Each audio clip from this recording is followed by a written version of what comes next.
Oke, sebelum saya memulai kelas, saya ingin bercerita sedikit. Tempo Media Week ini adalah acara tahunan dari Tempo Media Group yang diinisiasikan oleh Tempo Institute. Saat ini sudah keenam kalinya Tempo Media Week diselenggarakan, tapi kita memang masih menyelenggarakan dengan online. Namun antusias dari peserta juga alhamdulillah banyak dan topik-topik yang kita bahas pasti nggak kalah menariknya juga. Lalu saya ingin menceritakan Tempo Media Week tahun ini bertemakan aksi dalam kolaborasi dengan nilai-nilai yang mendasar dari sebuah kolaborasi, yaitu mempunyai tujuan yang sama, kesamaan persepsi, kemauan untuk berproses, ketulusan, dan saling bermanfaat. Ini eh, menjadikan kolaborasi ini sangat sesuai dengan tema pada sore hari ini. Lalu saya juga ingin sedikit menjelaskan tentang Tempo Institute.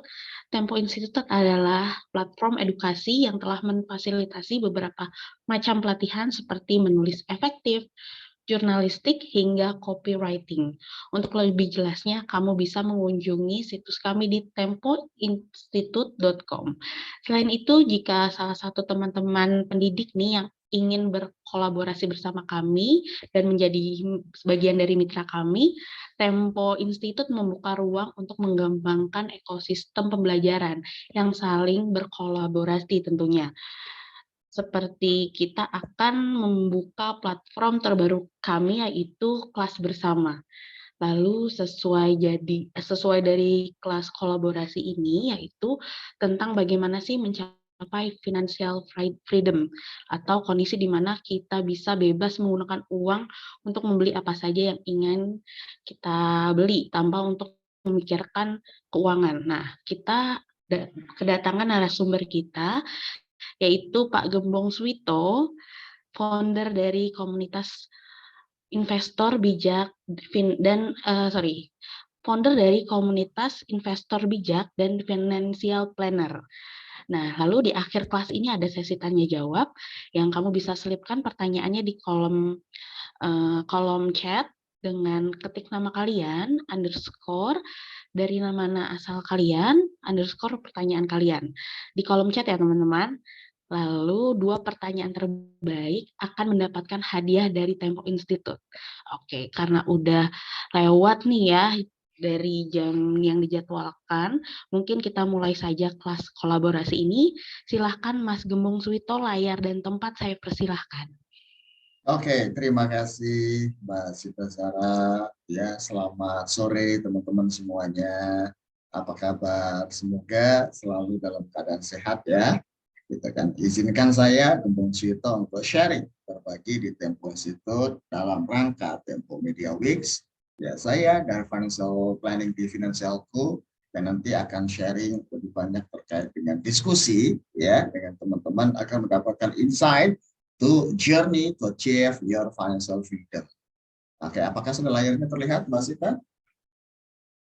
Nah, ini kalau kita bicara Tentu, financial Mas. freedom, ya semuanya ingin ya. Nah, Benar. ya, apalagi dalam 2 bulan terakhir, Mbak Sita, banyak luar biasa cerita-cerita terkait dengan treasury, ya, investasi, ya, itu banyak sekali media headline kita, ya. Tujuannya apa? Salah satunya adalah, setiap orang itu pasti ingin financial freedom. Tapi how? Gimana caranya? Ya, pakai produk apa? Masing-masing gimana? Nah, itu nanti kita akan berdiskusi ya panjang lebar. Ya, saya mengantarkan journey to achieve your financial freedom agar kita sama-sama belajar bersama insight terkait dengan bagaimana cara way of financial freedom. Oke. Nah, ini ya izinkan saya berbagi, saya Gembong Suwito, salah satu perencana keuangan di Finansialku. Ya teman-teman, Finansialku adalah salah satu aplikasi ya perencanaan keuangan independen. Ya teman-teman bisa ya lihat ataupun mampir di kami ya situsnya di financialcrew.com. Itu intinya akan banyak sekali materi-materi best practical terkait dengan artikel, e-book, bahkan video-video yang teman-teman bisa akses terkait dengan financial planning dan investment. Nah, kira-kira ya misalnya ya saya spesifik di investasi terutama. Nah, oke. Nah, diskusi kita kali ini itu akan membahas beberapa topik. Ya, kenapa diskusi? Karena ya saya ingin keterlibatan dua arah teman-teman. Ya nanti dipandu oleh Mbak Sita untuk mendapatkan insight praktikal dari teman-teman. Semakin banyak bertanya akan semakin dapat kita insight-insight yang praktikal. Izinkan saya untuk berbagi apapun yang nanti kita informasikan itu ya kita sampaikan pemahaman dan pengalaman kita. Ya, diskusi pertama itu terkait kerja cari uang atau uang yang datang untuk kita. Mungkin sekarang kita fase untuk teman-teman kita ya 9 to 5 atau 9 to 9 untuk mencari uang. Terus gimana Mas caranya? Surplus bulanannya gimana? Investasi apa? Nah, itu yang nanti kita akan bahas. Yang pertama, ya. Yang kedua, bagaimana caranya financial freedom sebelum usia 50 tahun. Ya, saya akan share practical ya kenapa ya masih dalam tahap ya arah ke sana, tetapi ya semakin jelas dan semakin jelas lagi itu kan dengan instrumen yang kita sudah kuasai. Oke, yang ketiga action plan. Ya. Bagaimana membuat terkait dengan planning? Action plan-nya apa? Ya step by step, ya winning kecil ya. Misalnya resolusi tahun ini Mbak Sita. Itu apa aja? Terus bagaimana mencapainya? Setelah resolusi tahun ini, tahun depannya lagi, ya, sebelum 5 tahun dan 10 tahun, action plan. Nah, ini teman-teman. Oke, yuk sore-sore ya, siapin semua dalam kondisi ya santai, ya relax, tapi teman-teman senyamannya untuk menyerap materi yang nanti akan kita diskusi. Oke, nah ini teman-teman. Terobsesi sama uang? Yes. Tapi sudah capai mengejar uang. Mau sampai kapan? Ini contoh, ada sedikit video yang kita bisa share. Live. Ya, 9 to 5. Ya, terus kita kejar. Pada satu titik, pas dapat uangnya, ternyata itulah akhir ceritanya. Live, teman-teman sangat luar biasa ya, bahwa apa yang kita kejar sekarang, uangnya juga harus kita nikmatin. Sampai sini oke ya Mbak Sita ya? Apa yang kita bekerja menghasilkan uang juga tentu kita juga harus menikmati, harus life balance. Apalagi dengan kata sekarang, healing gitu. Ya. Nah, kalau Mbak Sita healingnya kemana Mbak biasanya? Saya biasanya join ke mall, Mas. Mall. Dulu apalagi ya 2 tahun. Bayangkan 2 tahun Mbak Sita ya, kena COVID dan lainnya. Semua aktiviti kita persempit, dibatasin. Nah, kira-kira dengan COVID 2 tahun ini makin hemat atau makin ambiar Mbak Sita? Pengalaman pribadi. Makin ambiar sebenarnya sih Mas. Oke. Kenapa Mbak ini menariknya? Yuk, teman-teman bisa diskusi, share. Lebih ke arah karena emang healingnya lebih ke ketemu orang, terus jalan-jalan. Jadi pas sampai di mana posisinya kita cuma buat di rumah doang, dan habis itu jadi kayak confused sendiri sih sebenarnya. Karena nggak ketemu orangnya itu sih sebenarnya. Tapi alhamdulillah kalau uang, untuk mengejar uang tetap sama sih. I see. Nah, apalagi teman-teman sekarang ya sudah mulai ya arahnya, semoga ini yang terjadi, arah ke endemi. Dari pandemik ke endemi ya. Mulai semua dilonggarkan, perjalanannya, terus aktivitas bisnis mallnya dan lain-lainnya. Semoga itu hal yang positif, gitu kan. Nah, cuman sekarang ternyata pandemik itu ada satu hal, ya kira-kira Mbak Sita, terdampak signifikan nggak karena pandemik secara finansialnya? Pasti sih Mas, kan banyak ya, Oke, company-company yang terkadang motong, gajinya ya karena emang ada dampak sendiri di company-nya itu. Jadi semua pegawai itu dipotong gajinya kan. oke, Lalu sip. lalu juga untuk pekerjaan-pekerjaan yang memang mengharuskan kita untuk keluar itu mungkin nggak ada lagi jadinya, nggak ada pemasukan tambahan ibaratnya gitu. Oke, ya, ya, ya. Nah, ayo boleh kita share teman-teman, apakah pandemik ya COVID-19 2 tahun ini ya teman-teman terdampak secara finansial ya. Ketik di kolom chat yes or no. Kita saling-saling sama-sama ya. Teman-teman ya sebagai cerita bahwa ya saya pas saat pandemi kan pandemi 2020 ya Mbak ya, pas itu ya Maret gitu. Nah, saya kena di deltanya di 2020 COVID selama 2 bulan. Bener, Kok itu lama gitu PPKM, ya. Udah ngalamin kayak PPKM ini COVID sendiri kena gitu kan. Saya nggak tahu kenanya di mana. Ya, tetapi ya pada saat itu saya merasakan udah langsung dites masuk rumah sakit 2 bulan. Kenapa? Karena COVID ya.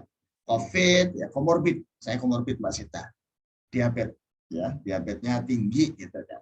Nah, itu ternyata akhirnya ya salah satu ininya saya memutuskan untuk resign Mbak Sita. Dari pekerjaan sebelumnya saya 7 tahun di asset management, ya saya sebagai analis dan ya kantor kita di Bursa Efek. Ya, selama ini ya selalu seperti itu. Pas COVID Mbak Sita, anakku masih kecil. Ini gak apa-apa aku share ya. Jadi apa biar apa kita dapat insight gitu kan. Nah, nah aku memutuskan resign Desember 2020. Bayangkan ketika teman-teman sudah 6 tahun, 7 tahun, sudah settle di satu perusahaan, ya cukup oke gitu kan. Kita, udah aku memutuskan untuk resign.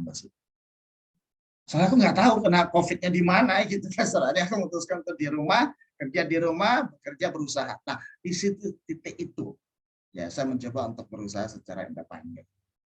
Jadi ya full time trader, ya terus ngajar sama ke financial ini salah satunya. Tapi ternyata alhamdulillah keberanian saya keluar dari zona nyaman, walaupun tidak mudah, ya ternyata ya luar biasa itunya. Ya, secara rezeki, secara kualitas, dan saya bisa berkumpul dengan anak-anak, gitu kan. Saya masih kecil, masih umur 7 tahun, 8 tahun. Pas saat COVID itu sempat di ICU. Nah, itu sebenarnya contoh. Nah, akhirnya apa?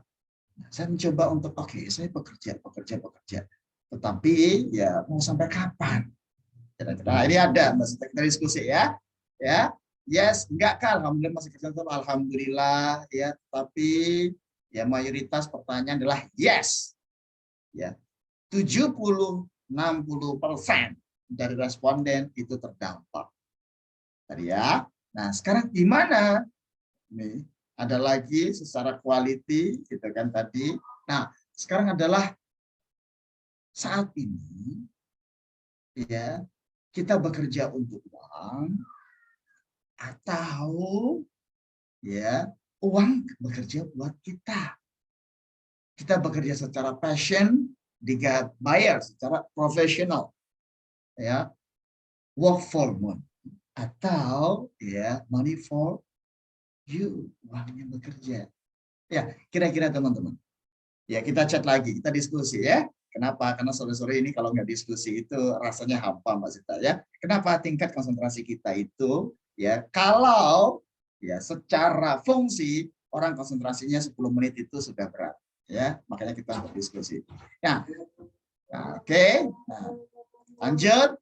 Bagaimana prioritas untuk ya melakukan pengelolaan keuangan? Mbak Sita, aku mohon izin ya, 2 menit untuk freeze karena ini azan, boleh? boleh Nah, boleh mungkin banget kita akan Mas. tanya ya pertanyaan di kolom chat, silakan ya. Aku 2 menit Oke. untuk freeze ya.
Oke, teman-teman, kita lanjut ya. Thank you sudah menunggu. Nah, ini kita bicara terkait dengan biasanya seringkali aku ditanya Mbak Sita, Mas, ya apa prioritas keuangan yang saya harus lakukan? Tujuan kita banyak sekali. Ya, kalau single biasanya fasenya ya ini misalnya ya single. Ya, biasanya dia pengen liburan. Oke. Setelah liburan terus dia menikah.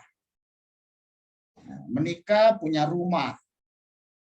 Nah, rumah impian, terus mobil impian, nah, dan lain-lain. Banyak sekali.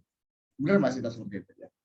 Ada 5 sampai 6 tujuan-tujuan keuangan, keinginan-keinginan. Tapi gimana cara untuk menyelesaikannya? Gimana cara untuk mencapainya? Gitu kan? Nah, biasanya kami mulai dari ya teman-teman, kita mulai dari sisi yang paling fondasi, fundamental, level 1 adalah kita memastikan bahwa aman dulu keuangannya. Operasional kita aman dulu. Ya. Tadi kita sepakat bahwa 60-70% ya, terkait dengan keuangan itu terdampak di ya aspek yang namanya ya COVID ini, teman-teman. Tadi terdampak, terdampak. Biasanya saya ada tambahan, sekarang nggak ada tambahan, jobnya makin kurang dan lain-lain. Dan itu sudah jalan 2 tahun.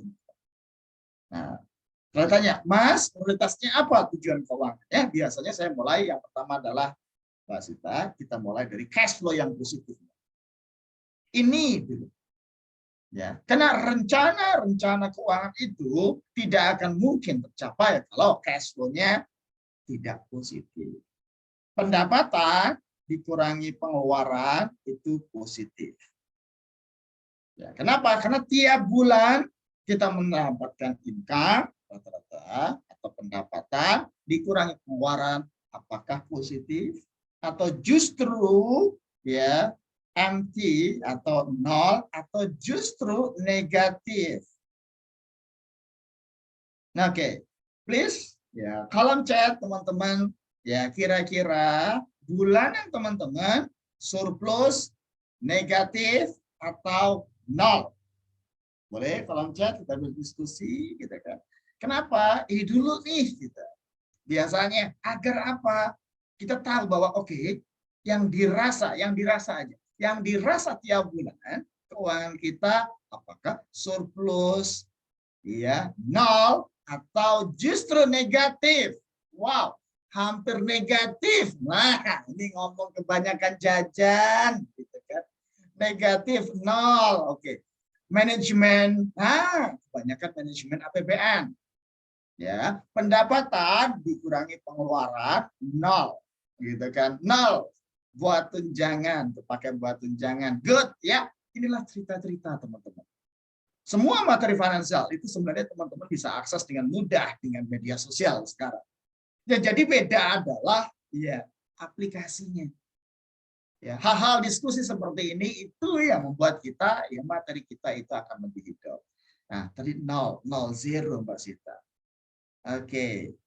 Kebayang ya Mbak Sita ya, bagaimana naik level ke depan kalau kita biasanya yang kita lakukan misalnya negatif. Berarti hutang. Nah, hutang ditutupnya dari apa? Nah, long way proses di situ. Oke. Nah, pertama adalah yuk pastikan dulu teman-teman. Pastikan dulu, karena itu yang paling poin penting, ibarat aliran darah kita, keuangan kita, cash flow, ya itu ya membuat surplus. Sebenarnya kita paling tahu Mbak Sita, ya kira-kira uang kita larinya kemana aja? Tahu ya kira-kira Mbak Sita? Tiap bulan kemana aja sebenarnya? Yang membuat kecil-kecil jajan-jajan lihat faktor kecil tapi itu besar. Tahu banget, Mas. Tahu banget ya, cuman ya sudahlah gitu kan, apalagi ini tahun-tahun bonus ya biasanya gitu kan, saya dapat bonus, saya dapat THR, udahlah pay letter dan lainnya, tetapi itu membuat pola yang terus menerus kan. Nah, itu yang seringkali ada. Nah, yuk kita sama-sama diskusi. Nah, cash flow kita pastikan untuk positif. Nah, kenapa positif? Karena positif itu nanti yang kedua membentuk yang namanya dana darurat. Oke, dana darurat emerging fund. kita ini emerging fund. Mbak Sita tahu apa yang disebut dana darurat? Dana yang disimpan Mas biasanya buat Kira-kira, yes, ada kondisi yang tidak terduga kan? benar. Misalnya contoh gitu kan, pandemik, income turun, ya perusahaan motong, ya sampingan kita ternyata tidak bisa, berarti ada penurunan income, penurunan pendapatan, atau ada kondisi-kondisi tidak terduga. Misalnya contoh kita sakit, terus ada servis, renovasi, dan lain-lainnya. Itu kan unpredictable. Ya, termasuk juga kalau kita terjadi pengurangan pekerjaan. Nah, itu pentingnya dana darurat. Nah, nanti kita akan sama-sama, oke, berapa persen, berapa besar dana darurat kita. Dan, nah ini, kira-kira bagaimana mengelola pinjaman. Ini dulu. 3 ini ya, dan ditambah manajemen risiko.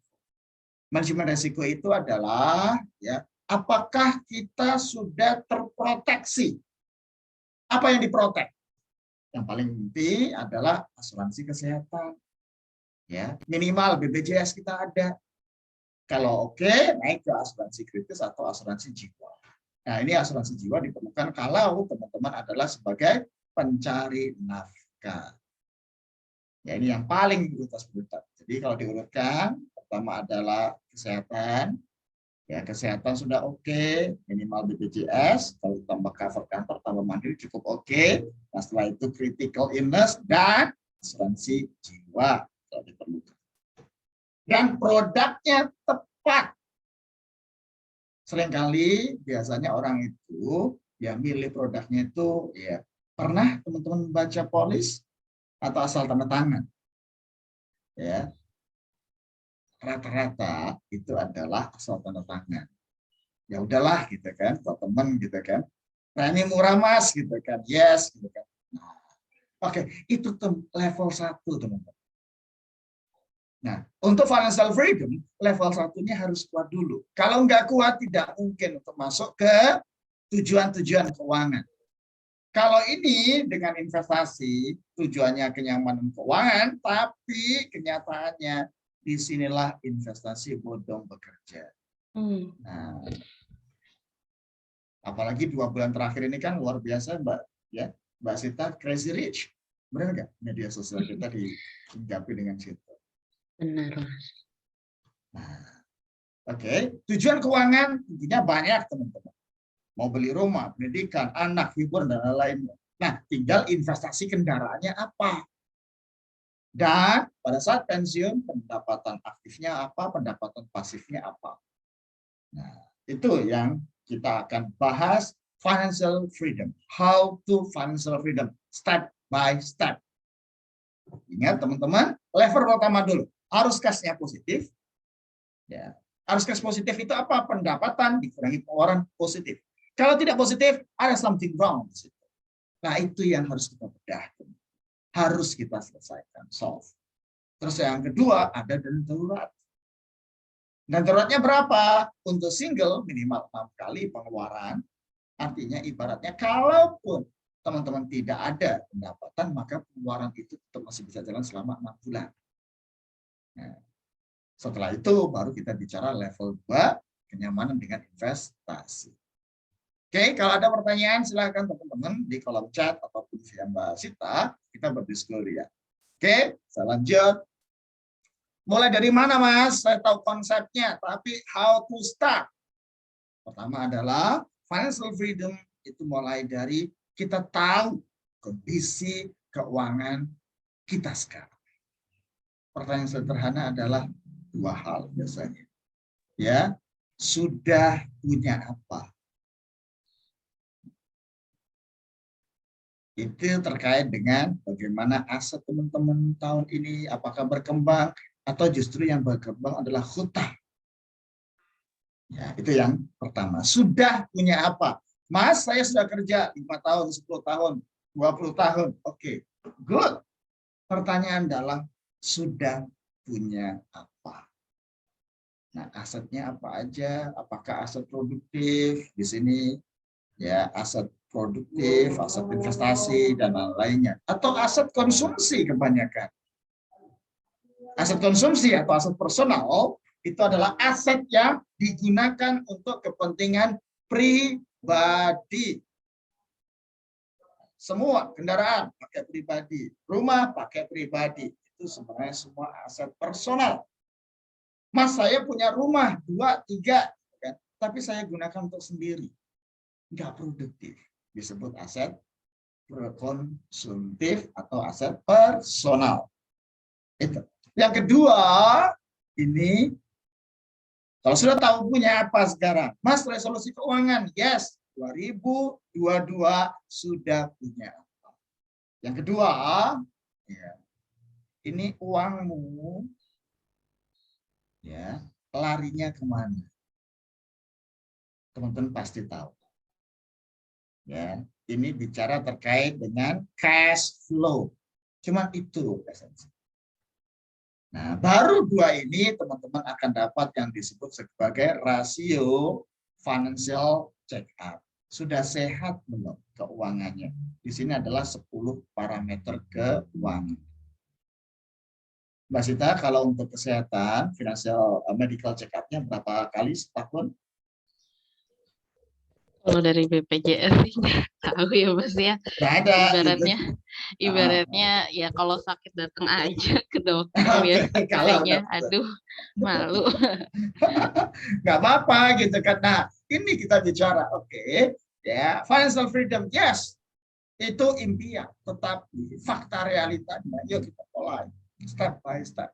Pertama adalah tahu kondisi keuangan. Istilahnya ini adalah financial check up. Fincek ini mengukur, ya, investasi pun juga sama. Sebelum investasi, fincek. Ya, sebelum memutuskan sesuatu, financial check up. Intinya ada 3. Sudah punya apa? Ya, uangmu larinya kemana? Cash flow, baik secara bulanan dan tahunan. Nah, bulanannya dan tahunannya. Oke, bulanannya, Mas, saya setiap bulan dapat gaji 10 juta. Saya setiap bulan dapat gaji 15 juta. Yes. Ya. Semakin tinggi biasanya semakin tinggi juga pengeluarannya. Tetapi manage keuangan itu ternyata ya tidak melihat besarnya gaji, tetapi surplusmu berapa. Apa yang disurpluskan, apa yang diinvestasikan dari keuangan tersebut. Poinnya di situ. Nah, rasio financial check up nanti kita akan bahas satu persatu, ya. Setelah itu tahu kondisi keuangan, ya. Yang kedua, hitung target financial freedom-nya. Berapa targetnya? Ya, kalau saya pengen financial freedom itu gini, baratnya. Oke, saya taruh di instrumen keuangan, misalnya contoh teman-teman deposito atau obligasi, maka saya bisa menikmati bunganya, kuponnya, ya itu sudah mencukupi dari pengeluaran hidup saya. Itu financial freedom. Artinya apa? Kita tidak bekerja, tetapi uang yang bekerja buat kita. Contoh, saya masuk di obligasi, SR misalnya. SR kuponnya 4% setahun, 4,4. Nah, berarti saya butuh berapa miliar untuk saya tiap bulan itu dapat 10 atau 12 juta. Nanti kita hitung. Nah, terus bagaimana kita hitung financial freedom-nya? Ya. Terus tentunya cari modalnya. Kalau sudah ketemu angka, let's say, Mas, saya butuh 5M. Oke, masalahnya adalah gimana cara realisasinya, Mas. Nah, di situ nanti kita bisa hitung dan praktekkan. Review proses financial freedom-nya. Jadi ini adalah story yang panjang. Story yang panjang, ya. Kenapa? Karena kita mulai dari semuanya dari awal, mulai dari ya kita sendiri. Oke, ini financial freedom. Oke, kita step by step, kita kupas satu persatu. Langkah pertama, kita lakukan financial check up. Tahu kondisi keuangan itu intinya apa? Intinya ini. Nah, silakan kalau teman-teman ya pengen melakukan financial check up, bisa download aplikasi kami, yaitu gratis. Teman-teman bisa lakukan check up financial secara ya free. Itu teman-teman akan tergambar. Nah, ini contoh ya. Melvin Mumpuni financial score-nya itu adalah 70 dari 100. Berarti 7 indikator sudah oke. Nah, dari 10, 3 indikator yang belum ideal. Ini merah, merah, merah. Gitu kan. Kalau dulu Mbak Sita pernah lakukan medical check up, oh kolesterol, jantung, dan lainnya. Nah, ini contoh untuk financial ya check up. Pertama adalah ini ya financial ya cash flow yang pertama. Pemasukan lebih besar atau sama dengan pengeluaran. Ini nol. Berarti apa? In sama dengan out sama dengan nol. Ini sumber masalah. Ya, nol. Apa yang diinvest? Mungkin kita bicara bahwa oke, dia sudah membudgetkan bahwa 2 juta, 3 juta atau berapa untuk ya langsung investasi. Nah, ini yang dia minus. Kenapa merah?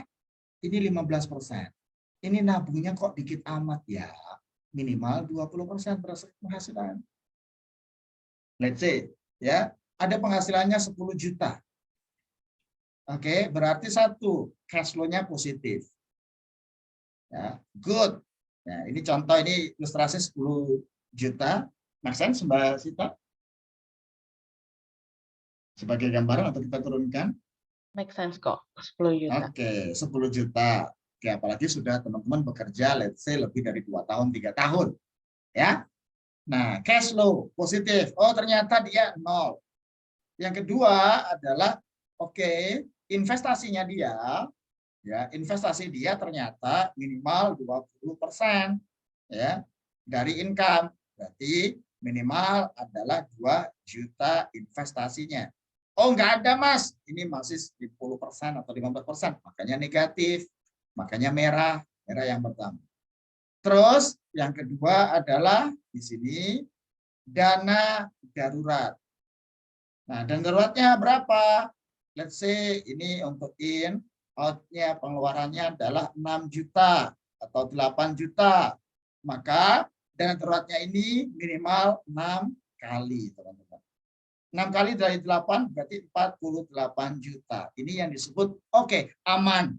Dana daruratnya aman. Dia 7 kali. Artinya apa? 7 bulan. Misalnya Melvin Mumpuni itu dia ya kena PHK, nggak ada penghasilan sama sekali, maka dia masih bisa operasionalnya ya layak seperti biasanya, itu dia punya dana cadangan sekitar 7 bulan. Ya, tiap bulan 8 juta, 8 juta, 8 juta. Ini kira-kira. Kalau ada pertanyaan teman-teman bisa di chat ya. Kita kupas satu persatu. Ya, ambil semakin banyak pertanyaan, semakin kita dapat insight praktikalnya, ya. Nah, ini oke, dana gaji tadi 10 juta, outnya 8 juta. Cash flow-nya positif, 0. Oke, good. Ya. Ternyata dia sudah invest ternyata Mbak Sita. Investnya misalnya let's say dia ya 15%, masih kurang. Terus dia sudah ada dana darurat, good. Ya, hutang masih oke. Cicilannya ya, cicilan hutang tidak boleh lebih dari 30%. Yuk, sambil saya nunggu pertanyaan-pertanyaan dari teman-teman. Nah, terus di situ asetnya, aset-aset produktifnya ternyata lebih banyak daripada. Nah, ini teman-teman. Nah, oke, jadi indikator ini itu menyatakan bahwa ya, bahwa kondisi keuangan Melvin ini dari 10 parameter 7 yang sudah bagus. Artinya yang bagus sudah sesuai kriteria, tinggal yang kurang bagus. Nah, ini ternyata dia pendapatan pasifnya itu tidak ada. Ini pasif income-nya itu tidak ada, 0. Sayang. Coba ketika 1,5 juta atau 2 juta ini diberikan, misalnya contoh obligasi. Mas, saya nggak khawatir terkait dengan obligasi. Obligasi negara masih khawatir, oke, deposito. Ini deposito bank-bank digital itu di 6-7% loh, teman-teman. Nah, jadi ada banyak cara ya itu posisinya ya membantu instrumen-instrumen keuangan mempercepat tujuan keuangan. Oke. Nah, dari sini ini ya financial check up tadi 10 rasio kita sudah breakdown. Tinggal apa yang sudah bagus, apa yang kurang bagus. Oh, pemasukan yang pertama lebih besar daripada pengeluaran. Kalau ini nol, ini hati-hati. Nolnya itu karena sudah diinvest, langsung dipotong dengan sistem auto debit kebelikan obligasi atau tidak. Nah, ini terus penghasilan pasifnya ternyata masih kurang dari ideal, idealnya 50%. Tapi ini tentunya kalau untuk generasi milenial, Mbak Sita, itu masih long journey-nya, masih lama. Tapi yang paling penting adalah ini, dana darurat. Dan daruratnya itu sudah cukup. Dan daruratnya ini ya sudah 7 kali, minimal 6 kali. Di sini minimal 6 kali atau 6 bulan. Dari mana? Kalau kami melihat dari pengeluaran. Mas, ada yang dari pendapatan lebih bagus. Lebih bagus itu ideal. Kalau dari sisi pengeluaran itu realistis. Yang ketiga, yang kelima tadi cicilannya. Cicilannya sudah ya lebih masih ideal kurang dari 30%. Nah, ini adalah beberapa financial check up. Yuk, kalau ada pertanyaan di sisi financial check up, ya saya tunggu ya sambil saya akan melihat untuk next slide-nya. Ya, silakan di kolom chat atau Mbak Sita ada pertanyaan, silakan. Financial check up ini kayak ibarat medical check up. 10 parameter indikator kesehatan keuangan. Mas, saya mau nanya deh, Mas, Yes. Mas Gembong. Berarti di hasil financial check up ini lebih ke arah idealnya itu mungkin yang di merah itu belum ideal ibaratnya kan ya. Apakah Betul. ini akan diberikan saran lebih lanjut gitu tentang hal ini ke depannya gimana sih, Mas? Yes. Kalau lanjut ke Biasanya step berikutnya.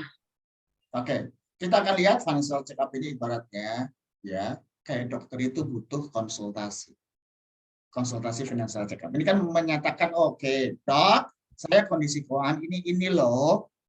Nanti saya ya atau para financial planner yang lain itu menyatakan oke, Pak, Bu, dari 10 indikator kesehatan keuangan ya, Bapak Ibu 10 indikator tersebut 7 yang bagus. Artinya apa? Bagus dari sisi udah ideal. Terusin. Ini pemasukan kalau bisa kan surplus, ini paling ideal. Nah, ini 0 misalnya. 0 ini kenapa? Oh, karena saya sudah invest, Mas. Saya sudah potong di depan, di auto debitkan. Oke, good. Jumlahnya berapa? Ini 15%. Ini sebenarnya masih kurang ideal, Mas. Oke. Ya, idealnya adalah 20%. Artinya apa? Masih ada ruang. Misalnya contoh, Mas sudah invest 1,5 juta. Ini 15%, masih kurang. Harusnya minimal 20% atau 2 juta. Tinggal nanti dilihat posnya. Kira-kira pos terbesarnya itu di mana yang membuat bocor atau ambiar keuangannya. Ternyata Mas, jajan Mas. Kopi. Kopi apakah harus Starbucks? Starbucks minggu pertama. Setelah itu kopi keliling. Gitu kan? Atau semerbak. Kopi gitu kan. Nah, itu kan substitusi ya atau keuangan yang kita bisa ya diskusikan bersama. Gitu. Pendapatan pasif ini kan 0. Oke, 50% itu sangat-sangat ideal. Susah memang, yes. Tetapi bulan ini kita bisa mulai. Ya, langkah pertama. Yang awalnya saya tidak pernah mendapatkan pendapatan pasif, sekarang saya masuk. Oke, apa instrumennya? Ada instrumen investasi, ternyata ada deposito, Mbak Zita.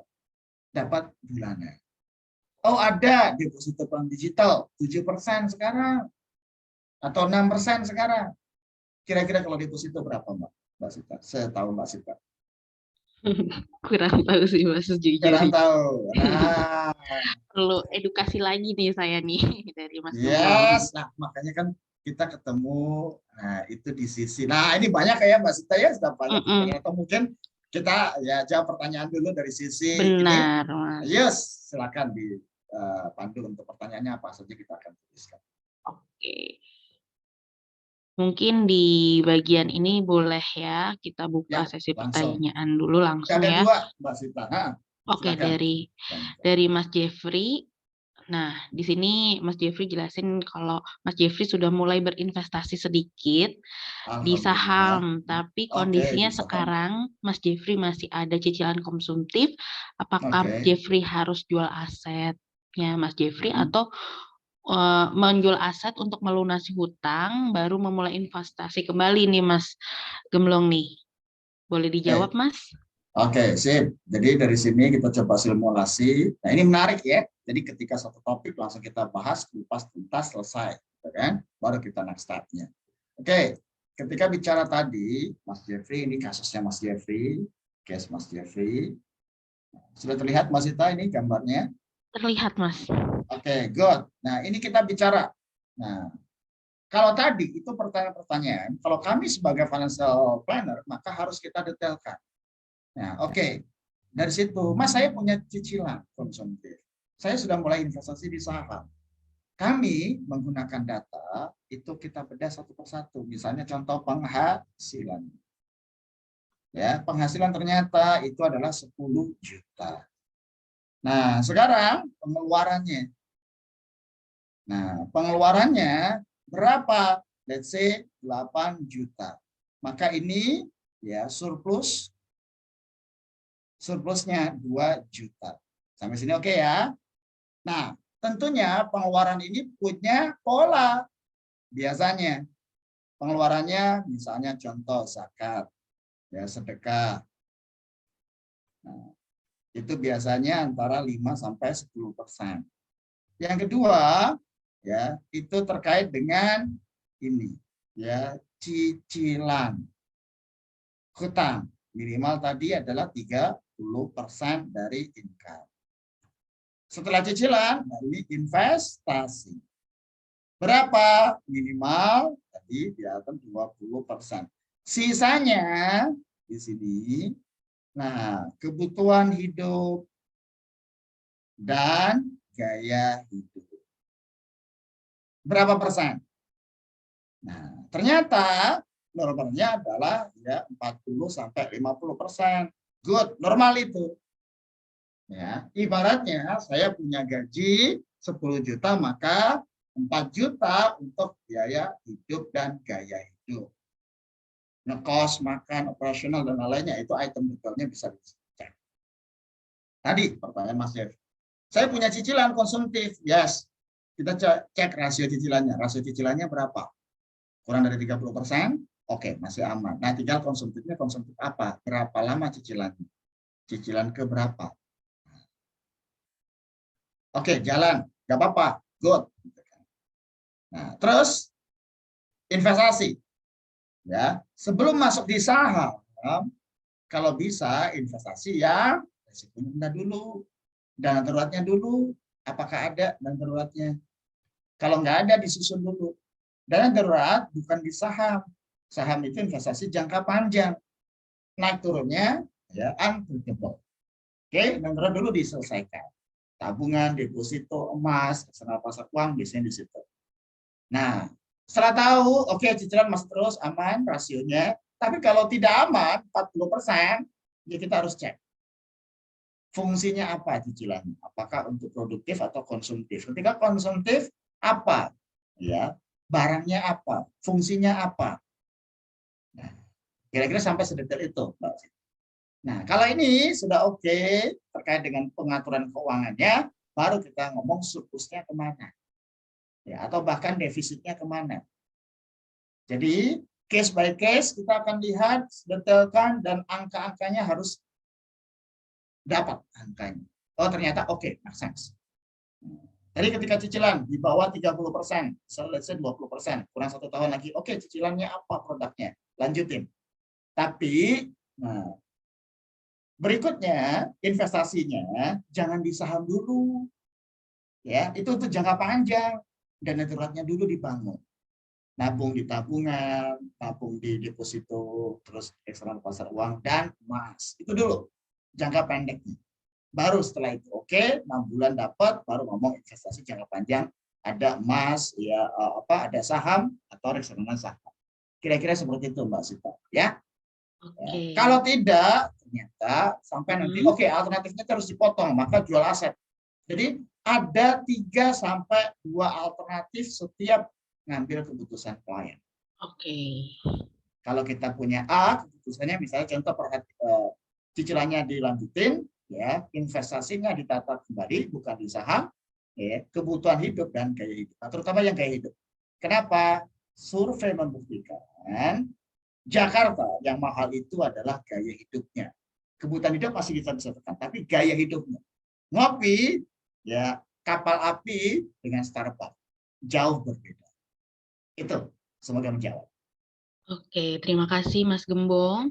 Semoga Mas Jeffrey bisa mendapatkan insight-insight lagi ya Mas ya terkait investasinya. Lanjut kita ke materi selanjutnya ya Mas ya.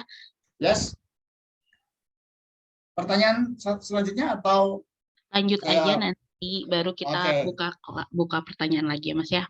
oke, good. Berarti saya akan lanjut materinya, ya. Nah, biar menyeluruh utuh dulu ya. Jadi minimal financial check up itu. Oke, nah, cek keuangan itu ada di aplikasinya. Download aplikasi itu sekaligus sebagai penyeimbang. Kalau teman-teman download aplikasi untuk e-commerce, ya, ada warna hijau, ada warna kuning. Ya, Mbak Sita ada berapa aplikasi untuk ini shopping? Ada 2, Shopee Ada sama 2 gitu. Tokopedia nih. Wah, ini sebut merek ya, padahal aku cuma sebut angka, Gak apa warna apa-apa. tadi ya. Nggak apa-apa ya.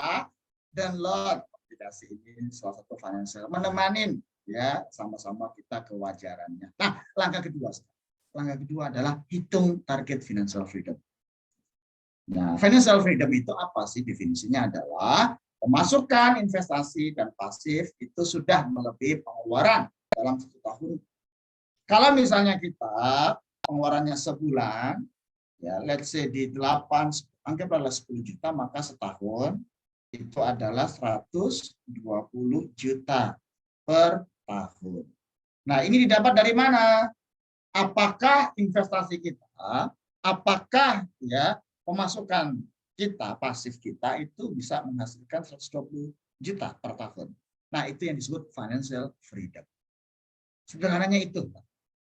Jadi, financial freedom, versi keuangan itu adalah tercukupinya semua pengeluaran ya dari tanpa bekerja. Bukan crazy rich. Kalau crazy rich kan mewah ya, kemana-kemana ada gitu kan.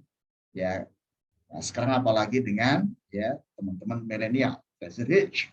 Nah, ini financial freedom. Contoh, pengeluaran bulanan kamu itu kan 10 juta. Maka setahun 120 juta. Nah, target financial freedom kamu adalah 120 juta. Sampai sini konsepnya paham ya Mbak Sita dan teman-teman ya? Oke, Ya. Mas. Mungkin Pengeluaran ada bulanan kalikan 12. Ya, mm-mm. itulah jadi 120 juta dari target financial freedom. Oke, Mas boleh nanya nih, Mas. Silakan. Kalau dari Mbak Adia Fatma nih dari Nah, Kalimantan, mungkin sesuai kali ya menurut saya ini pertanyaannya. Kalau memang punya gaji pas-pasan dan tidak memiliki BPJS dan dan asuransi kesehatan lainnya, tetapi tiap bulan belum menabung, gimana nih Mas? Untuk menentukan target financial freedom. Ibaratnya mungkin kita bisa matokin pengeluaran per bulan itu sekitar 3 juta atau 2 juta lah Mas ya. Karena 3 kan juta. mungkin kalau ceritanya kalau gaji UMR sekitar segitu ya Mas ya. Bagaimana Mas? Oke, pengeluaran 3 juta, maka pengeluaran tahunan ya itu adalah 12 kali 3 juta berarti 36 juta setahun. Oke. Ini target angka financial freedom. Nah, setelah itu ini step pertama. Kalau belum nyampe, di sini biasanya income-nya. Nah, income-nya berapa? Kalau income-nya 3 juta, artinya ya dia tetap masih dalam posisi pendapatan dikurangi pengeluaran itu adalah 0. Nah, sekarang gini, gimana cara untuk meningkatkan income, financial breakthrough income-nya. Nah, tentunya nanti masing-masing orang harus share. Oke, saya bekerja skill saya gitu kan. Nah, apa yang kita bisa lakukan? Karena ujungnya adalah pertama adalah lakukan efisiensi. Efisiensinya tentunya Mas 3 juta udah mentok Mas, betul. Nggak enak kan melakukan ya pengetatan ikat pinggang itu kan nggak enak Mas saya. Ngerem untuk tidak berlanjut itu nggak enak. Berarti Benar apa sekali, Mas. solusinya? Iya kan? Berarti Hmm. solusinya adalah naikin pendapatan. Loh, naikin pendapatan gimana caranya? Nanti kita akan bahas jenis-jenis pendapatannya apa saja. Dari gaji. Apakah ada, tidak ada pemasukan yang lain? Nah, sekarang kan media sosial sangat luar biasa Mbak Sita ya. Banyak alternatif, misalnya dropshipping, terus reseller, dan lainnya. Yuk, ada caranya. Loh Mas, saya tidak ini gitu kan. Tidak bisa, tidak bisa, tidak bisa. Akan sulit Mbak Sita. Tapi kalau kita, oke, ada soalnya ada suatu klien. Ya saya challenge seperti itu. Pendapatannya let's say misalnya contoh di 6 juta. Saya challenge apakah ya Mbak pada saat itu gitu kan bisa mendapatkan let's say di angka tambahan 3 juta atau 4 juta setiap bulan. Ya. Oh ada Mas, caranya A, B, C, D. Silakan. Ternyata dia suka masak, ya dia pengen ini, akhirnya dia melakukan catering. Gitu. Nah, hal itu ide kreatif itu Mbak. Kenapa? Karena kalau kita dicoba nggak tahu Mbak. Saya sini oke? Oke, Clear ya? Mas. Nah, Tadi lanjut ya. tapi Iya. kalau usianya itu adalah di usia 20 sampai 30, 25 tahun, yuk fokus tingkatin value diri. Upgrade skill, upgrade koneksi, upgrade kemampuan teman-teman. Ya, karena ini percepatannya luar biasa. Loh, Mas, ternyata saya ambil ini. Dulu saya ingat, Mbak, ya, ini shares. Saya mulai dari sisi, let's say, gaji 1,5 juta. Dan masuk ke Jakarta 2014 itu 3 juta, Mbak. Tapi Hmm. karena saya ya nekat orangnya, saya ambil sertifikasi. Sertifikasi ambil ya CFP pada saat itu di 12 juta. Ya, karena saya nekat orangnya, saya nggak tahu. Saya berprinsip gini, ilmu itu tidak ada yang sia-sia. Ya, ketika ilmu itu kita ambil dan kita praktikkan pasti dapat. Saya ambil di CFP itu, gitu kan. Akhirnya ya sampai sekarang. Nah, jadi kalau ternyata di usia-usia kita 20 sampai 25, yuk fokus untuk ningkatin value diri. Kita punya 24 jam, ya dikasih kesempatan yang sama, nah tinggal bagaimana kita manfaatkan. Ya. Ternyata saya bisa membuat konten kreator, saya bisa masak, saya bisa adopt server dan lainnya banyak. Dan itu harus di-challenge. Ya. Kalau tidak, dengan rutinitas seperti ini, ya ibaratnya kayak kita rutinitas di dalam satu lingkaran. Muter aja kita. Nah, kita coba break. Kita coba break our limit, ya push our limit, gitu kan, agar kita bisa meningkatkan value diri kita. Kira-kira seperti itu. Nah, itu Oke. nanti akan percayalah percepatan surprise-nya itu akan wow. Ya, terima kasih Mas Gembong. Mungkin semoga menjawab ya Mbak ya. Lanjut Mas ke slide berikutnya Mas. Oke, good. Ini financial freedom versinya ini. Nah, langkah ketiga, modal. Modalnya berapa?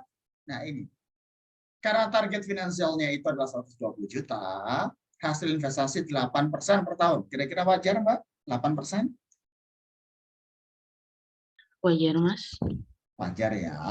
Nah, bahkan ada yang kredit itu bisa ya ini persenan banyak ratusan puluhan persen, tapi yang wajarnya aja 8%.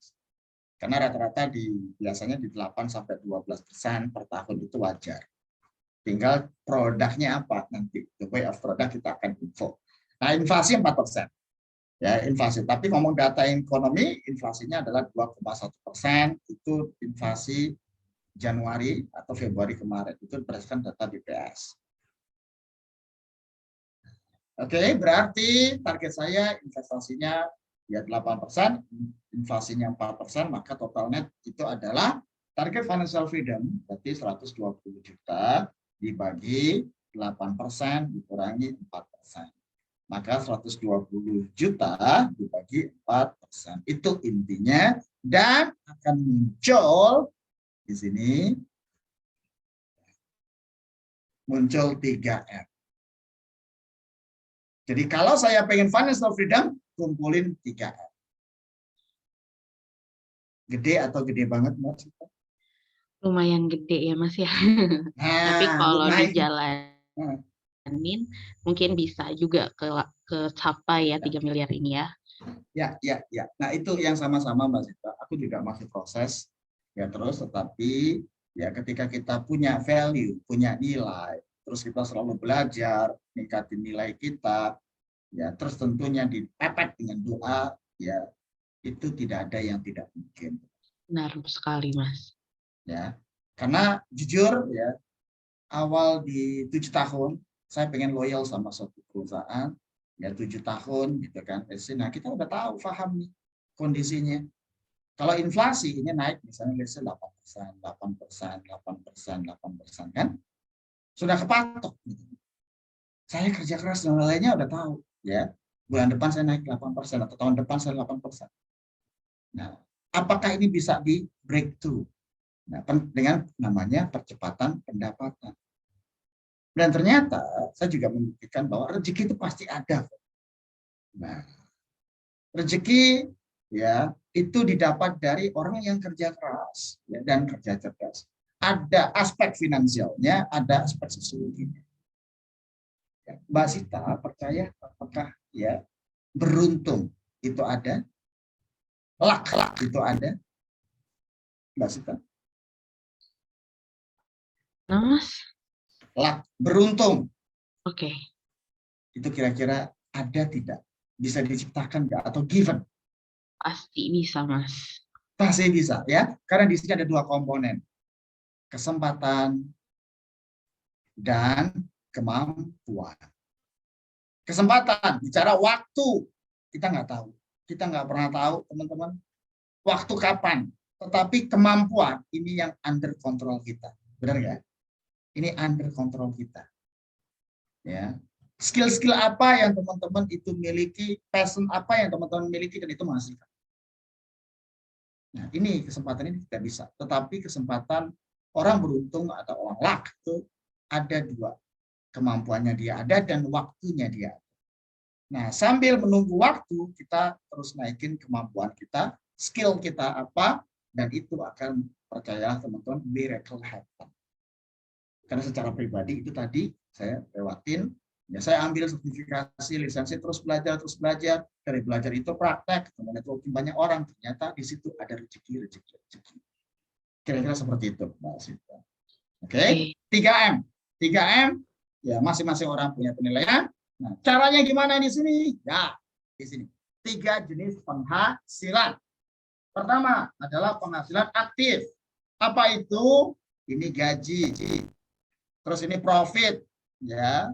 Terus ini residual income. Artinya apa? Residu. Biasanya ya, side job. Misalnya contoh, proyek-proyek yang bisa dikerjakan, ya dikerjakan dulu, selesai baru dapat hasil.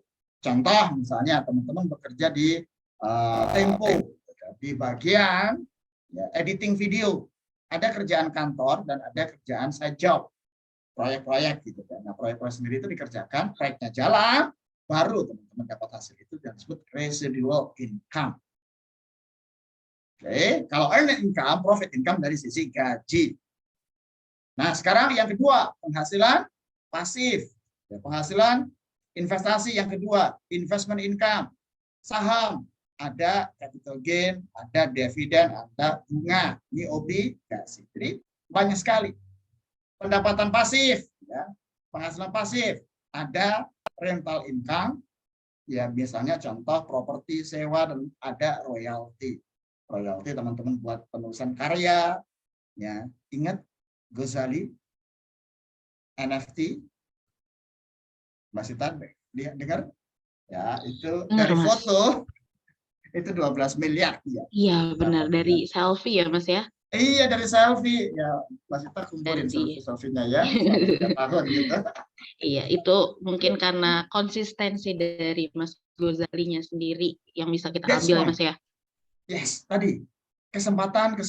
Nah, ini kemampuan, kontrol, lihat, upload, ada cerita. Mungkin kita pada saat ini sekarang dia tidak Tahu sekarang waktu 3 tahun, ketika boom NFT, ketika boom ada kesempatan dan dia mendapatkan. Makanya oh iya, Ghazali beruntung. Lah, tidak. Dia menciptakan itu jauh-jauh sebelum 3 tahun dia melakukan proses. Oke. Nah, penghasilan ini teman-teman. Kalau teman-teman dirasa pengeluarannya itu sudah mentok, ya, yuk penghasilannya ditambahkan. Nggak mudah memang. Karena saya ngalamin, apalagi saya posisinya sekarang adalah tidak ada gaji. Ya. Bulanannya tidak ada. Makan apa saya bulan depan? Nah, itu di situ yang lock out potential. Unlock potential. Di situ ya kebuka kepepet. Makanya ada kata istilah the power of kepepet ya Mbak Sita ya. Benar Ketika sekali. orang kepepet, semua potensinya, semua ide-ide kreatif kerja kerasnya dia akan muncul. Oh ternyata saya bisa online, saya bisa manfaatin ini, saya bisa reseller. Banyak. Dan itu story-storynya sukses. Ya, mulai. Karena tidak tahu kita. Mulai jalanin, konsisten, disiplin, teman-teman akan menikmati hasil. 3 jenis penghasilan, karena paling cepat adalah mempercepat penghasilan. Ya, lanjut, karena ada banyak sekali pertanyaan, tinggal sedikit materi. Nah, ini kalau kita ngomong investasi. Mas, saya pengen mulai, tapi saya takut investasi. Oke, good. Mulai dari obligasi. Surat utang. Ada ORI, ada SR, ada SBR. Misalnya. Ini adalah obligasi negara. Ya, dijamin sama negara dengan 2 undang-undang. Rata-rata sih 5%, 4,5% ya. Ini periodenya 2-3 tahun. Nah, teman-teman akan dapat obligasi itu, oke, misalnya gini, 10 juta masuk, maka teman-teman akan dapat cash flow-nya. Ya, 10 juta kalau ngomong SR, teman-teman bisa search, SR 16, kupon 4,95%, netnya ketemu 4,4, artinya sebulan dapat transferan itu 37.000. 37.000, 37.000, 37.000. Nah, ini yang disebut penghasilan investasi. Saya sudah masuk di saham, Mas. Oh, ada ya. Di sini ada dividen saham. Biasanya rata-rata sekitar 3-5%. Ada ya peer to peer, ini lagi trending. Mbak Sita dengar istilah peer to peer? Ada investor Iya. forward dan lainnya. Nah, ini ya kita membantu UMKM kita butuh pendanaan, kita danain. Nah, itu range-nya antara 8-20% setahun. Oke, nah ini teman-teman alternatifnya. Dan bisa dimulai dari kecil. Bisa dimulai dari 1 juta, 200.000, 100.000 pun bisa. Nah ini contoh-contohnya. Nah, menyewakan aset, royalti itu masih lama. Gitu. Kenapa? Karena teman-teman ya statusnya masih ya, dari bawah. Langkah keempat sekarang, cari modal. Bagaimana cara cari modalnya? Di sini ya, teman-teman ya, naikin penghasilannya. Tadi penghasilan dari earning income, ya bekerja sebagai freelance dibayar sesuai job desk. Kalau profit itu dagang, dagang offline, dagang online, juga trading. Gitu. Nah trading itu trading fisik, ya ada trading ya di trading ya berjangka, ya ada residual income. Ini yang paling mesan biasanya teman-teman ketika teman-teman punya skill, contoh di Tempo gitu kan, bekerja di skill tertentu, ada proyek-proyek sambilan. Benar nggak Mbak Sita? Bisa Benar, ngambil side Mas. job gitu kan. Nah, ini yang teman-teman bisa perbesar kemampuannya. Oke, lanjut. Nah, kapan terkumpul 3M-nya? Kalau teman-teman investasi 1 juta, 8% itu 40 tahun. Ya, 10%, 34, 12%, 30. Itu kalau 1 juta. Ini tabel untuk mempermudah saja. Oke, kalau saya bisa 5 juta Mas setahun, maka 21 juta. Nah, ini angka-angkanya. Ya, realistis atau tidak? Ya, yuk sama-sama. Yuk, yang penting kita mulai. Ada perbaikan, ada proses yang kita jalankan. Mas, saya nabungnya sekarang bukan 1 juta, tapi mulai dari 100.000. Bisa. ya. Nah, fokus pada mulai, ya, action, terus tambah terus konsisten, naikin level value-nya. Nah, ini kalau 5 menit. Lebih lama lagi, ya, angka-angka ini tentunya semakin tinggi ini. Nah, ini 30 juta, bahkan artinya yuk mari mulai. Financial freedom itu bukan masalah start, tapi itu journey, yang penting seimbang. Nah, review proses finansialnya per tahun biasanya aku review. Oke, tahun ini asetnya berkembang 10%. Tahun depan berkembang 15%. Itu aja udah cukup. Nah, biasanya produk investasi apa? Nah, ini saya sarankan. Mas, saya pengen mulai. Nah, mulainya gimana? Ya, dari likuiditas ini, teman. Dari ini langkah pertama.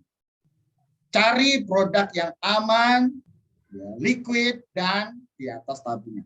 Reksadana pasar uang, emas, itu menjadi solusinya. Liquid. Nah, ini range-nya antara 3-5%. Setelah itu, cash flow yang kedua. Cari produk-produk yang bisa menghasilkan, ya, cash flow atau uang rutin. Di sini ada, paling gampang adalah ORI, SBR, SR, Sukufretail 16 kemarin, 4,95%. Jadi teman-teman dapat cash flow dibayar negara yang bulan masuk rekening selama 2 tahun. Ada EBA, peer-to-peer. Nah, peer-to-peer ini 12-15% per tahun. Ada, teman-teman. Dan ini bisa dimulai dari 200.000. 100.000 bisa. Nah, baru kita ngomong capital gain. Ini untuk yang ketiga, ini return yang optimal. Tapi tidak semua orang, contoh di saham. Ya, reksadana. Tidak semua orang harus paham. Makanya mulai dari awal. Ini contoh. Oke, saya nabung 2 juta. 2 juta saya sebar reksadana pasar uang itu 11%, terus reksadana P2P itu 26%. Jadi dibagi-bagi, Mas Sita. Saham sisanya di 64% misal. Contoh. Jadi ya, ibaratnya striker di sini. Nah, jadi likuiditas. Nah, berarti saya cari RDPU. Porsinya berapa? Ini 11%. Setelah itu stabilitas. Cash flow rutin, saya ambil peer-to-peer.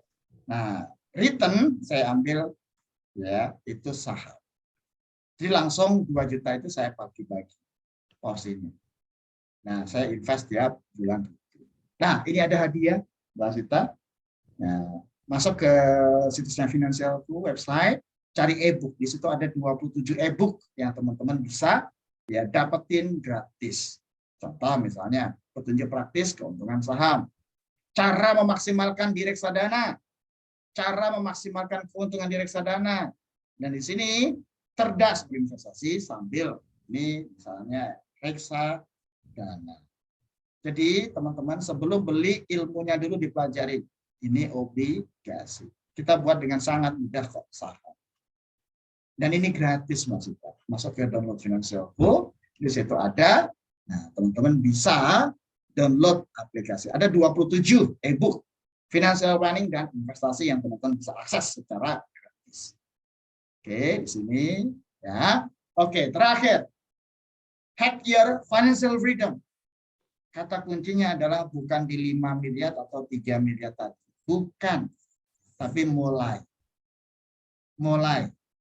Langkah pertama financial check up, yang kedua targetnya, yang ketiga adalah hitung financial freedom-nya, dan keempat review dan jalan. Ini proses yang yuk sama-sama kita mulai, ya, sama-sama kita menikmati bahwa financial freedom is not impossible. Financial freedom itu bisa dimulai, kita hitung dan lainnya udah ada gitu kan. Tapi jangan sampai kayak gini ya ekspektasinya. Nah, ini setelah dihitung layar-layar media sosial dan lainnya. Survei membuktikan media sosial itu ya kita rata-rata 4-5 jam hanya surfing di media sosial. Padahal media sosial itu kan kita bisa manfaatkan untuk jualan. Benar nggak, Mas Ito, ya? Benar, Yes, Mas. itu dari saya. Yuk sama-sama diskusi dengan orang yang ahli atau profesional untuk kita dapatkan best practice-nya, pengalaman hidup dan eksekusi dari yang kecil dan sekarang. Thank you. Wow, keren banget ya teman-teman ngomongin tentang financial freedom bersama finansialku. Nah, sebelum kita masuk ke sesi tanya jawab, yuk kita kulik-kulik lagi sedikit untuk nonton company profile dari finansialku. Oke, teman Raffi boleh di play videonya.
Baik, gimana? Udah tertarik belum untuk download aplikasi finansialku nih untuk kedepannya bersama finansialku untuk memplan financial freedom kita tuh gimana?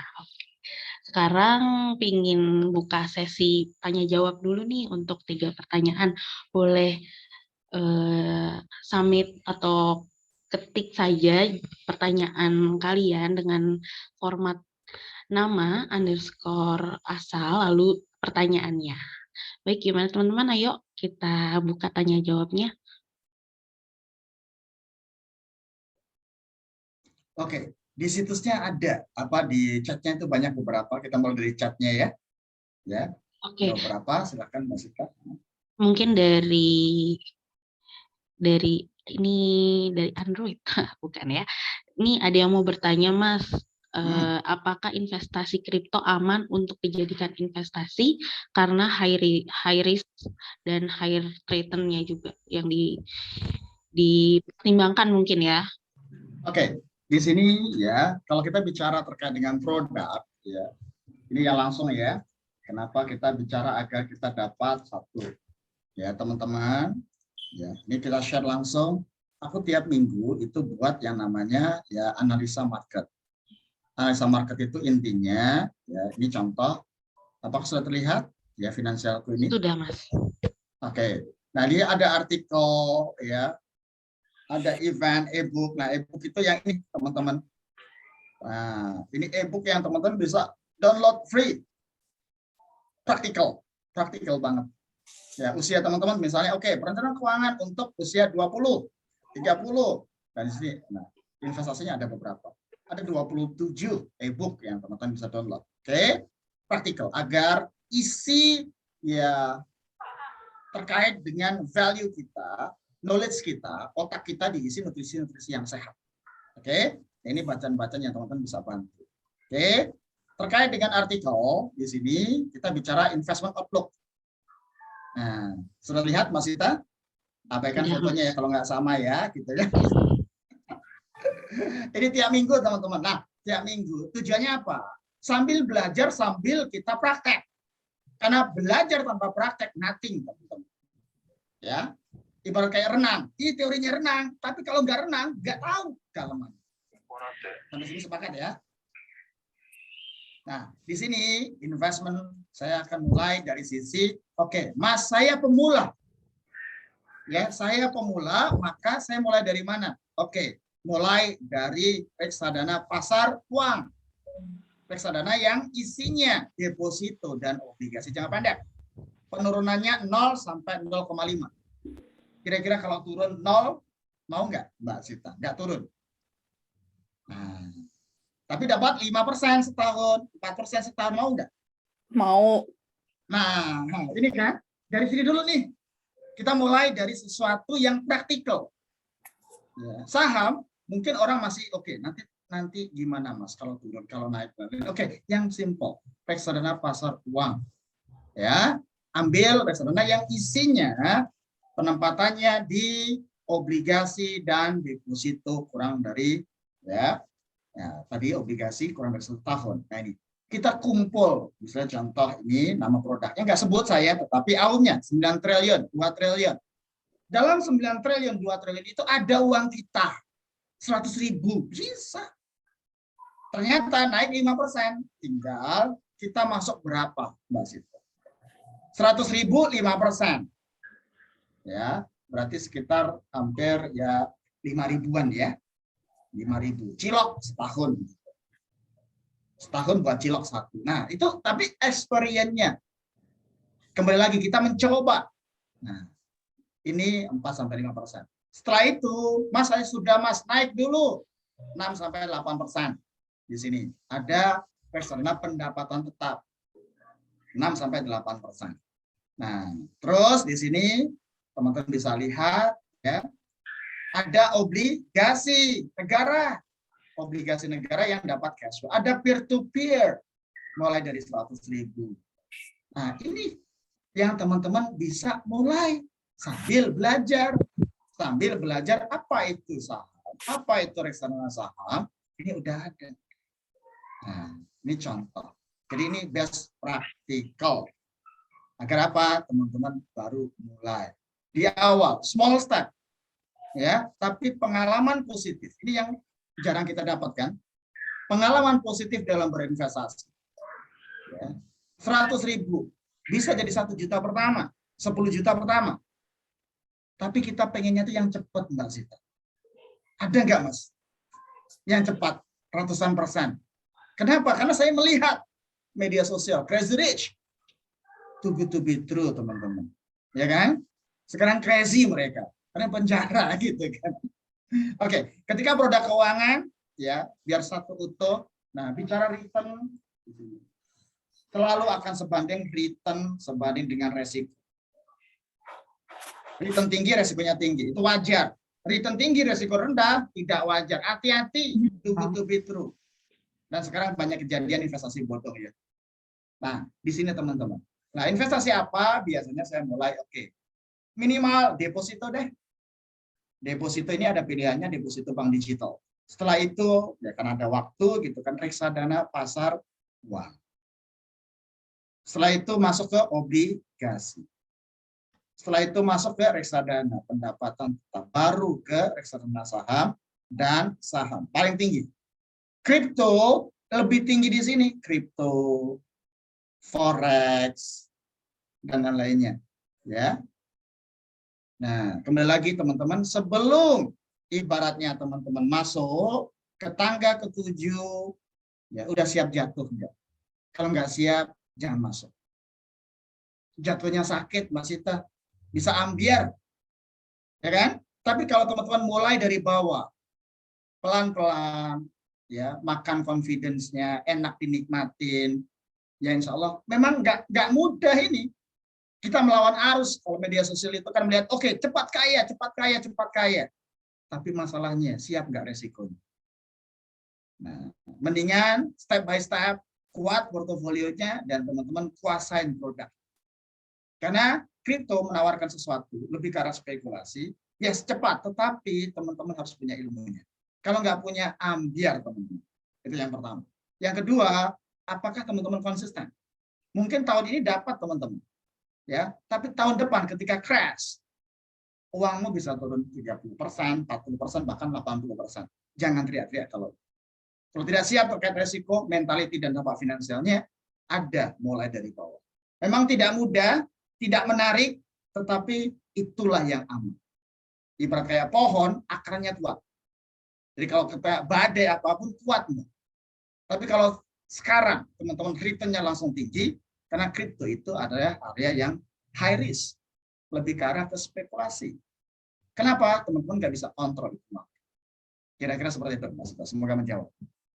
Oke, semoga menjawab ya Mas ya, karena memang mungkin dari investasi itu emang harus dari nol dulu ya Mas ya. Oke, lanjut dari Mas Wahyu dari Semarang.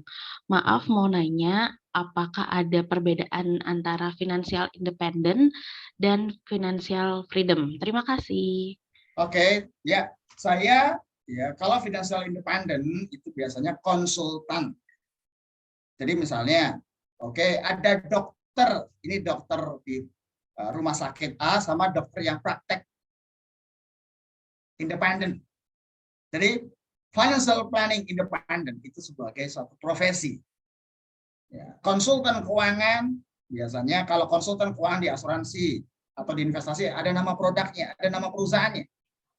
Ya, dokter rumah sakit, misalnya rumah sakit A, B, C, D, itu dependent, terikat sama satu perusahaan. Nah, kami itu independen, ya, tidak terikat di salah satu perusahaan. Kami berdiri sendiri, kami fight buat ya para klien.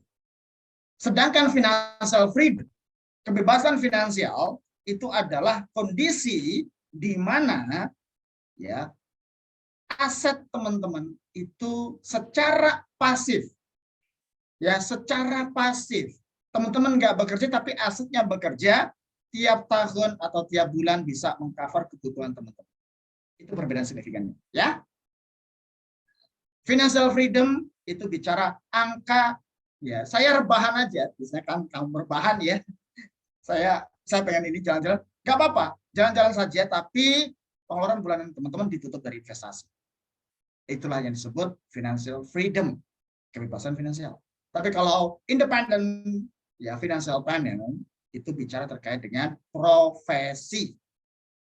Dokter, dokter umum, dokter praktek pribadi, dan dokter praktek di rumah sakit. Mungkin sudah itu menjawab Pak Sita. Oke, semoga menjawab ya Mas Wahyu atas pertanyaannya. Kita lanjut dari Mas Alif dari Kalimantan Utara. Mas, saya mau nanya, mana yang lebih diutamakan, kebutuhan sendiri atau pribadi, atau kebutuhan rumah tangga, atau kebutuhan orang tua? Bagaimana cara mengatur finansial atau penghasilan untuk seorang generasi sandwich? Terima kasih. Yes, ini menarik teman-teman. Ya, dalam satu minggu ini saya bicara generasi sandwich itu adalah 5 kali pertanyaan. Artinya apa? Itu menjadi sesuatu common sense. Ya kan? Karena kondisinya gini. Oke, esensi generasi sandwich itu adalah ya, ini istilahnya generasi sandwich itu dimunculkan oleh Dorothy. Ya, itu salah satu pakar di keuangan di Amerika zaman sekitar 1780-an. Nah, ini terlihat Mbak Sita ya. Sandwich. Ini boleh sedikit agak ini ya, karena ini kondisi yang dihadapi hampir mayoritas kita. Nah, sandwich generasi adalah ada orang tua, tekanan dari orang tua, bagaimana kita membantu membiayai kebutuhan orang tua. Karena kita jadi saat ini karena orang tua, benar ya? Nah, ada kondisi anak, di mana biaya pendidikan itu semakin mahal biaya-biayanya. Oke, inilah generasi sandwich. Jadi terjepit dalam dua kondisi. Harus membiayai dua generasi sebelumnya dan generasi anak kita. Oke, teman-teman, kita lakukan quick survey. Apakah ya biaya pendidikan sekarang mahal atau murah? Ya. Mahal atau murah? Biaya pendidikan sekarang. Benar. Boleh di-chat teman-teman di grup di kolom chat ya. Ya. Pasti satu kata kan? Artinya apa? Itu yang mahal gitu kan. Oke. Nah, sama ya berarti sense-nya, tone-nya mahal. Oke. Nah, caranya gimana generasi sandwich? Padahal kita itu ya ini udah kesulitan untuk ngatur keuangan kita, ngatur keuangan. Nah, tapi kita juga harus membantukan orang tua. Nah, caranya gimana? Biasanya quick singkat ya. Pertama adalah satu untuk orang tua ini. Ini yang perlu gitu kan. Contohnya adalah komunikasikan dengan mereka. Karena ini hal yang tabu biasanya Mbak Sita ngomong duit terkait orang tua kan. Komunikasikan ya budgetnya. Budget ya, kebutuhan hidup ya, ini biaya hidup, kebutuhan plus gaya hidup. Teman-teman bisa pilih kan, gaya hidupnya berapa, kebutuhan hidupnya berapa, support di kebutuhan hidupnya. Yang kedua, ini praktikal, yaitu adalah proteksi mereka. Ya, orang tua itu kondisinya biaya terbesar adalah di sisi kesehatan, asuransi kesehatan. Belikan asuransi mereka kesehatan. Ya, preminya teman-teman tanggung. Ketimbang kejadian kondisinya, karena 70-80% biaya terbesar kesehatan adalah di ya kondisi ketika sakit. Jadi proteksi mereka, belikan asuransi. Nah, premi asuransi kan teman-teman bisa cari ya, ada kok banyak. Ya, premi asuransi misalnya 500.000 atau 1 juta. Nah, teman-teman bisa memberikan proteksi yang terbaik buat orang tua. Itu dua kritikal itu. Ya, budgeting, support di kebutuhan, dan satu proteksikan mereka. Untuk anak karena mahal ini lakukan planning, ya perencanaan ya pendidikan. Kenapa? Kalau tidak direncanakan, tidak dimulai, ya plan, rencanakan, action, investasikan, dan review. 3 hal ini. Contoh, saya pengen nyiapin dana pendidikan anak, misalnya let's say 5 tahun lagi. Berapa biayanya? Butuhnya 100 juta. Action, saya hanya bisa ya 1 juta. Ya. Dan review produknya. Terus ini dilakukan. Ini proses yang continue. Nah, kalau kekurangan ya terkait dengan insight, praktikal, teman-teman download aplikasi Finansialku. Setelah itu ya chat saya. Ada saya di aplikasi dan itu free. Ada 14 teman-teman saya, termasuk saya juga. Nah, kalau yang pengen diskusi lebih lanjut, hal yang sifatnya praktikal, ya saya akan bisa bantu dan itu free. Ya, thank you. Seperti itu Mas. Oke, terima kasih Mas Gembong. Nah, semoga menjawab ya Mas Alif atas pertanyaannya, dan saya akan membacakan pertanyaan terakhir dari Capik Indramayu. Dari Indramayu, saya umur 18 tahun Pak Gembong. Saya kuliah sambil part-time dan punya penghasilan kurang lebih 1 juta per bulan. Kebanyakan pengeluaran saya adalah kebutuhan hidup dan upgrade value diri. Seperti saat ini saya lakukan. Saya juga mulai menabung dana darurat di emas. Saya tertarik pada financial freedom based on keadaan keluarga saya, Mas. Apakah step yang saya sudah lakukan saat ini sudah benar? Apakah saya sangat butuh advice dari Mas Gembong as a finance planner based on keadaan Mas Syafiq ini kayaknya, Mas. Gimana, Mas? Yes. Thank you, Mas Syafiq. Jarang sekali usia 18 tahun itu terbuka. Luar biasa, Mas Syafiq. Saya baru ngerti terkait hitung-hitungan financial freedom itu setelah saya kawin. Saya nikah, gitu, umur 27. Dari situ, itu masih panjang prosesnya. Ya, baru stable di usia 33. Baru tahu tujuan-tujuan hidup di usia 35. Ketika ada suatu kondisi tertentu yang, oke, ini the way of life. Kalau Mas Syafiq 18 sudah tahu planningnya itu good, konsisten di situ, ya apa yang kita bisa bantu akan kita coba bantu. Oke, artinya apa? 18 tahun sudah kuliah dan itu sudah part time. Good Mas, lanjutin. Kenapa? Jarang-jarang yang kuliah bisa minimal tanggung jawab ke diri sendiri, benar ya? Udah dapat apakah ya sekarang fokusnya kemana? Upgrade diri, betul. Betul sekali, upgrade diri, skillnya. Apa yang membedakan? Ya tiap tahun ratusan bahkan ribuan ya lulusan baru. Tapi kenapa Mas Syafiq berbeda? Karena Mas Syafiq punya value. Ya, Mas Syafiq punya skill dan itu di-upgrade. Nah, itu yang menyatakan kalau nanti ya lulusan berkualitas, maka sekarang ada kampus Merdeka. Merdeka belajar.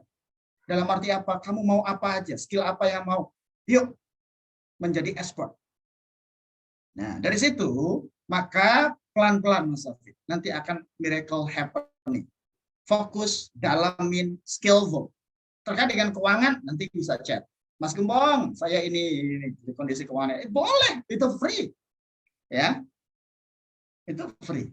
Gitu kan. Nah, itu tujuannya, Mas Rafi. Jadi sangat bagus 18 sudah ini. Nah, tadi ada 27 ya e-book, teman-teman bisa download, serap, praktekkan.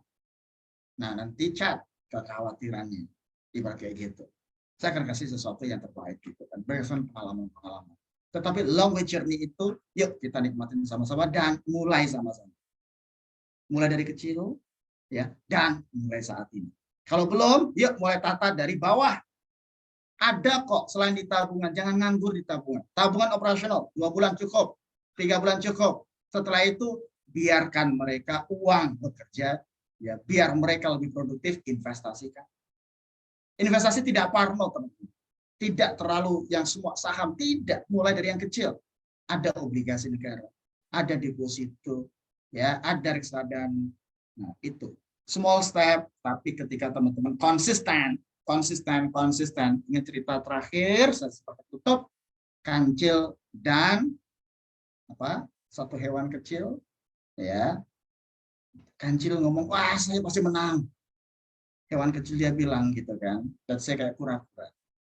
Tapi kancil kalah dengan kura-kura. Nggak ada itu perhitungan matematis. Tetapi yang dilakukan step by step, konkret, langsung, dan lain-lainnya. Ya, konsisten dan step by step. Teman-teman semakin kelihatan, semakin teman-teman merasakan, oke, saya bisa. Tahun ini saya bisa ini, tahun ini saya bisa ini. Nah, pada saat tertentu teman-teman akan. Nah, chat di saya, aplikasi Finansialku, itu download, ya, di situ cari gembongnya Finansial. Thank you.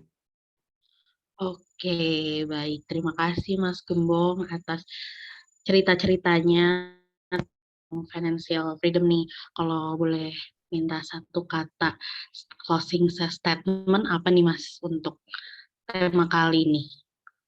Oke, masa depan kita nggak tahu. Tapi yang kita tahu adalah saat ini. Kemampuan itu kita bisa tingkatkan karena itu under control kita. Biarkan kesempatan itu yang bekerja dan terus doa, tingkatin value dan praktek. Investasi harus praktek. Praktek mulai dari mana? Yang kecil. Ya, yang kecil 100.000 pertama, 1 juta pertama, 10 juta pertama. Lewatin itu dengan produk-produk yang teman-teman ya tadi. Pasar uang, reksadana, ya obligasi negara, deposito. Itu dulu deh. Baru nanti ketika ada masalah kita naik ke level ke saham dan yang lain-lainnya. Itu dari saya. Semoga itu menjawab. Ya, sukses buat teman-teman, sehat selalu dan yuk action now. Oke, terima kasih Mas Gembong sudah menjadi salah satu kolaborasi dari acara Tempo Media Week tahun ini. Terima kasih atas insight-insight yang diberikan Mas Gembong nih terkait step by step untuk mencapai financial freedom.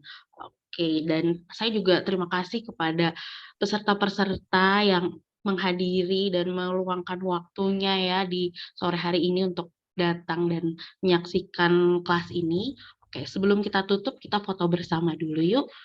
Boleh dinyalakan kameranya untuk dokumentasi ya. Nanti kita akan foto bareng-bareng.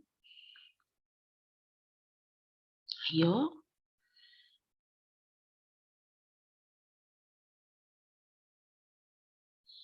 Yang belum dinyalakan boleh dinyalakan. Kita akan menunggu ya.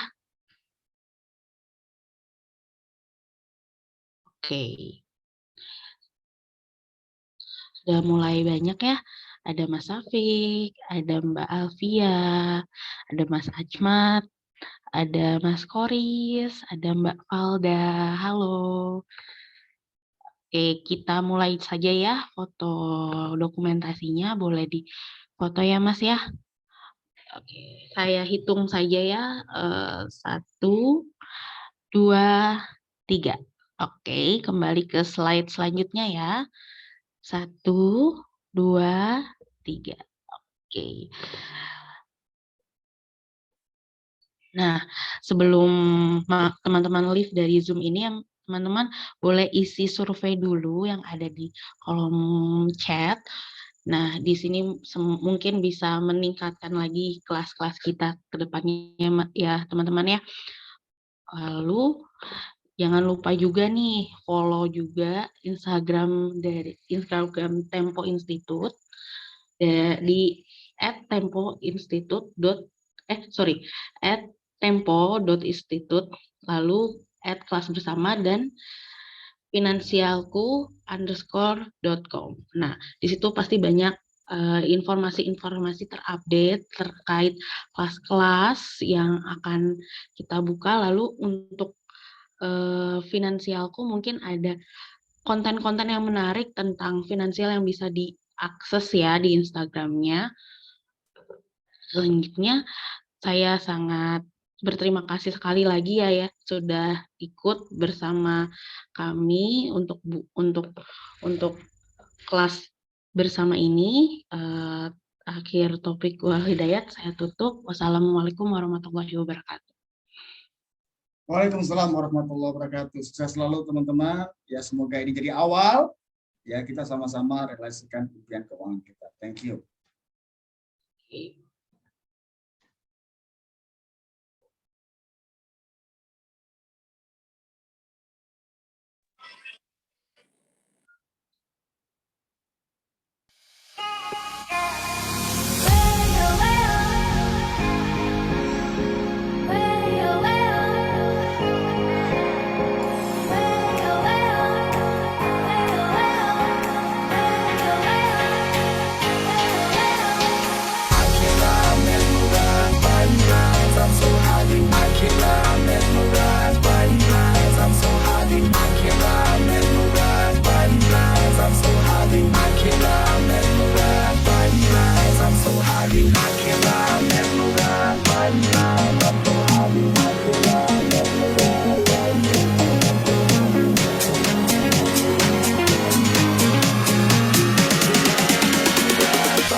Banyak platform edukasi online di Indonesia.